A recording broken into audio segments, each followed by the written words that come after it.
Good morning. My name is Sam. I am an alcoholic. I'm also a son of recovery. Let's start out with the serenity prayer. Good and gracious God, grant me the serenity to accept the things I cannot change, the courage to change the things that I can, and the wisdom to know the difference. Amen. I am reading through the AA Big Book. I'm in the section of personal stories, and I'm almost finished. Today's story is titled Freedom from Bondage. Young when she joined, this AA believes her serious drinking was the result of an even deeper defects. She here tells how she was set free. The mental twist that led up to my drinking began many years before I ever took a drink, for I am one of those whose history proves conclusively that my drinking was a symptom of a deeper trouble. Through my efforts to get down to the causes and conditions, I stand convinced that my emotional illness has been present from my earliest recollection. I never did react normally to any emotional situation. The medical profession would probably tell me I was conditioned by alcoholism by the things that happened to me in my childhood, and I'm sure they would be right as far as they go, but AA has taught me that I'm the result of the way I reacted to what happened to me as a child. What is much more important to me, AA has taught me that through this simple program I may experience a change in this reaction pattern that will indeed allow me to match calamity with serenity. I am an only child, and when I was 7 years old, my parents separated very abruptly. With no explanation at all, I was taken from my home in Florida to my grandparents' home in the Midwest. My mother went to a nearby city to go to work, and my father, being an alcoholic, simply went. My grandparents were strangers to me, and I remember being lonely, terrified, and hurt. In time, I concluded that the reason I was hurt was because I loved my parents, and I concluded, too, that if I never allowed myself to love anybody or anything, I could never be hurt again.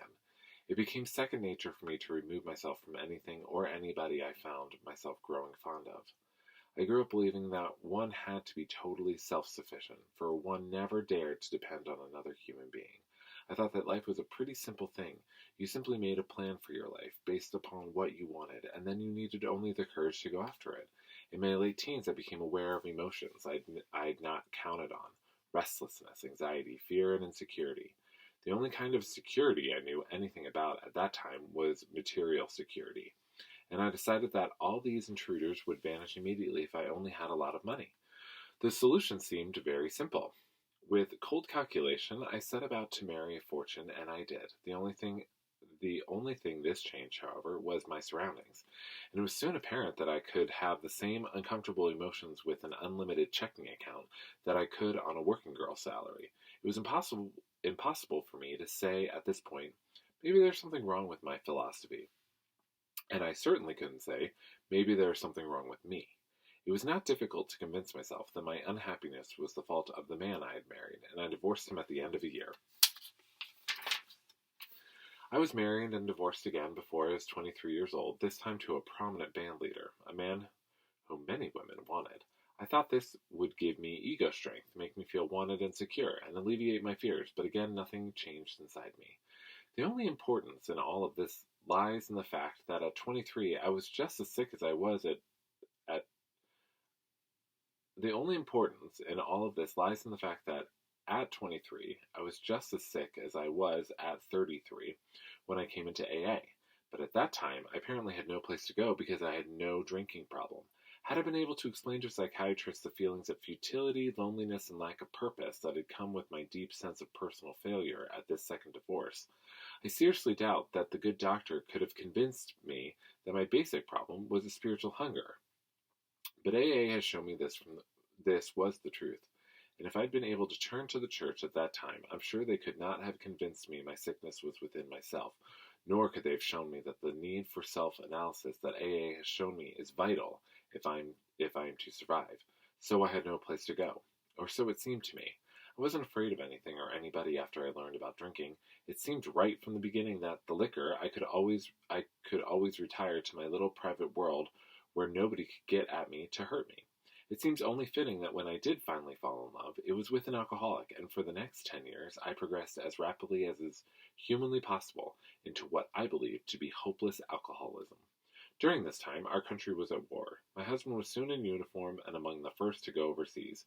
My reaction to this was identical in many respects to my reaction to my parents leaving me when I was 7. Apparently, I had grown physically at the customary rate of speed, and I had acquired an average amount of intellectual training in the intervening years. But there had been no emotional maturity at all.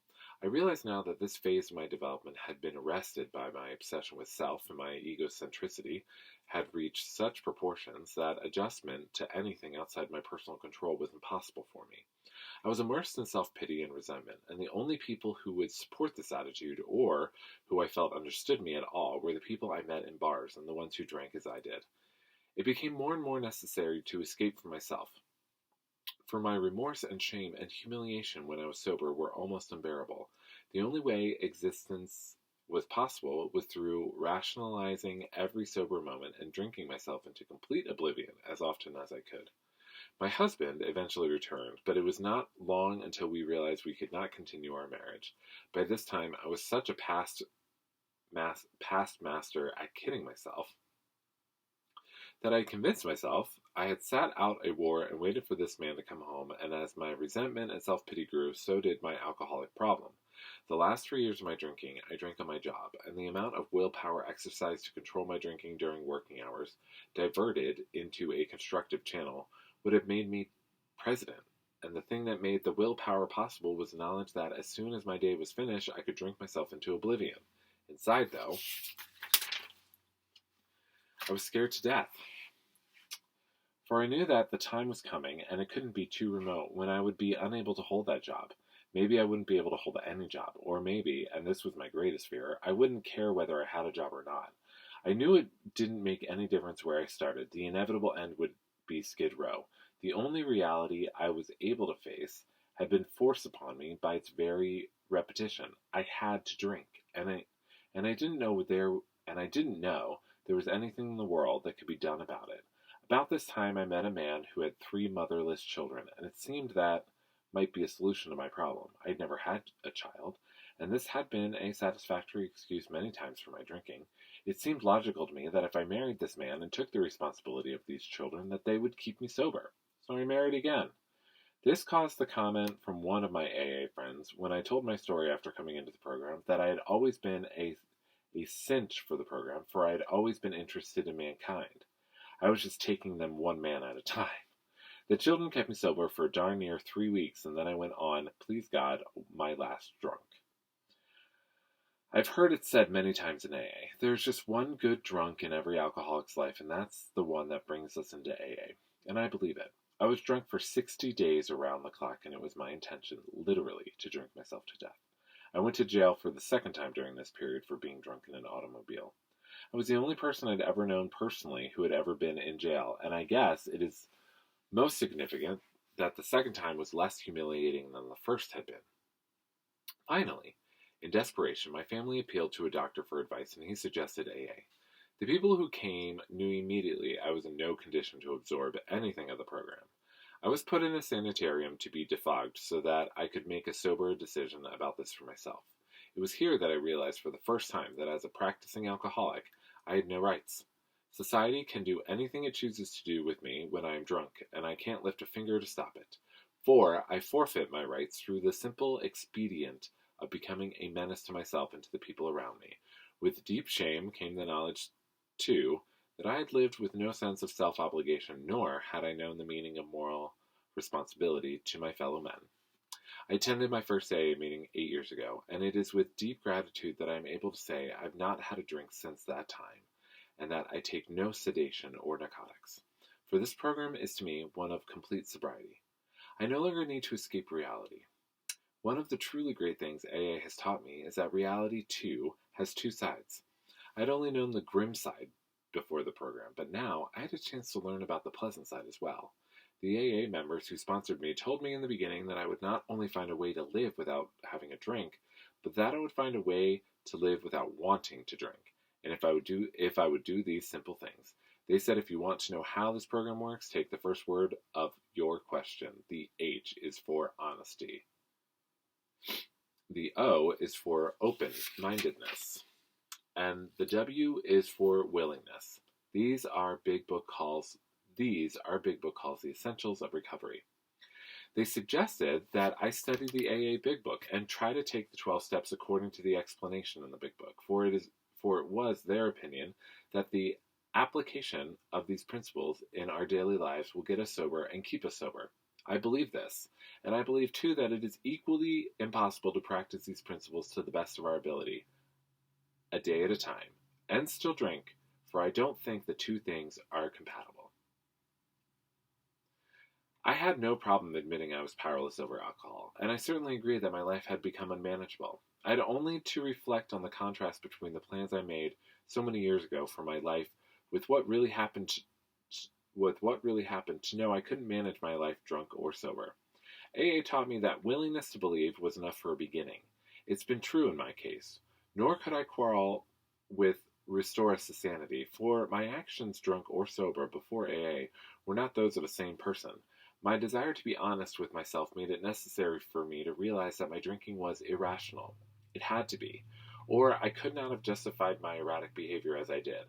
I've been benefited from a dictionary definition I found that reads, rationalization is giving a socially acceptable reason for socially acceptable behavior, and socially unacceptable behavior is a form of insanity. AA has given me serenity of purpose and the opportunity to be of service to God and to the people about me. And I am serene in the infallibility of these principles that provide the fulfillment of my purpose. AA has taught me that I will have peace of mind in exact proportion to the peace of mind I bring into the lives of other people. And it has taught me the true meaning of the admonition, happy are ye who know these things and do them. For the only problems I have now are those I create when I break out in a rash of self-will. I've had many spiritual experiences since I've been in the program, many that I don't recognize right away, for I'm slow to learn and they take many guises. But one was so outstanding that I like to pass it on whenever I can, in the hope that it will help someone else as it has me. As I said earlier, self-pity and resentment were my constant companions, and my inventory began to look like a 33-year diary, for I seemed to have a resentment against everybody I'd ever known. All but one responded to the treatment suggested in the steps immediately, but this one posed a problem. This resentment was against my mother, and it was 25 years old. I had fed it, fanned it, and nurtured it as one might a delicate child, and it had become as much a part of me as my breathing.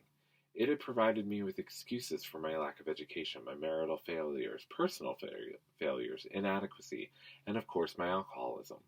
And though I really thought I'd been willing to part with it, now I knew I was reluctant to let it go. One morning, however, I realized I had to get rid of it, for my reprieve was running out. And if I didn't get rid of it, I was going to get drunk, and I didn't want to get drunk anymore. In my prayers that morning, I asked God to point out to me some way to be free of this resentment. During the day, a friend of mine brought me some magazines to take to a hospital group I was interested in. I looked through them. A banner across one featured an article about a prominent clergyman in which I caught the word resentment. He said in effect, if you have a resentment you want to be free of, if you will pray for the person or the thing that you resent, you will be free. If you will ask in prayer for everything you want for yourself to be given to them, you will be free. Ask for their health, their prosperity, their happiness, and you will be free. Even when you don't really want it for them and your prayers are only words and you don't mean it, go ahead and do it anyway. Do it every day for 2 weeks and you'll find you will have come to mean it and to want it for them. And you will realize that where you used to feel bitterness and resentment and hatred, you now feel compassion, understanding, and love. It worked for me then, and it has worked for me many times since, and it will work for me every time I'm willing to work it. Sometimes I have to ask first for the willingness, but it too always comes, and because it works for me, it will work for all of us. As another great man says, the only real freedom a human being can ever know is doing what you ought to do because you want to do it. This great experience that released me from the bondage of hatred and replaced it with love is really just another affirmation of the truth I know. I get everything I need in Alcoholics Anonymous, and everything I need to get. And when I get what I need, I invariably find it was just what I wanted all the time. Wow, what a beautiful story. Sorry for the tongue-tiedness of some of it, but Um, Resentments. They're terrible. The resentments are a really, really hard aspect of dealing with this because in resentments there's so much fear and anxiety. Uh, when we are looking back at all the things that we resent from others that others have caused, which really they didn't cause, but we caused it, and cleaning up our side of the street and all that. It's a lot of difficult work, and there is a lot of fear built up in that. But it is, as she says, the complete honesty that is the thing that brings us freedom and truth. It's the complete honesty and truth with other people. And that's what AA provides, is the growing space and freedom to be able to express that and not fear being judged or ridiculed for things that you've done, because we've all done them or worse. Something very early on that she discussed, though, but she says, AA has taught me I am the result of the way I reacted to what happened to me as a child. What is much more important to me, AA has taught me that through this simple program, I may experience a change in this reaction pattern that will indeed allow me to match calamity with serenity. When I really, really, really realize that I have control over my reactions, that I can step away, and that it is hard, it is very hard at times to control my reactions. It can be very challenging to practice the self-control and the self-will, but when I keep it as a focal point and think about it a lot, so that I'm aware of how I'm reacting in situations, things can be so much better. And I can really calm down from a lot of stuff to just be like, okay, well, how do I deal with this? Rather than overreacting, rather than freaking out, rather than hyperventilating. And as I said, it takes a lot of work. But one of the best books I ever read was The Subtle Art of Not Giving a Fuck, which teaches you, sorry for my language, but teaches you about like energy and how you use your energy and express your energy and where that energy goes, and why get upset when you are stuck in traffic and there's nothing you can do about it. Like, if there's literally nothing that can get done, why get upset and freak out? Okay, you're going to be late. Well, then call the person. Like, that alone was one of the greatest things I learned. And practicing self-control is practice and takes a lot of work. I am not perfect at it in no way, shape, or form. But I will take the moments of progress that I see. And so with that, if you have any comments, questions, or thoughts, please leave those. As always, blessings and peace, love, and coffee. Thank you.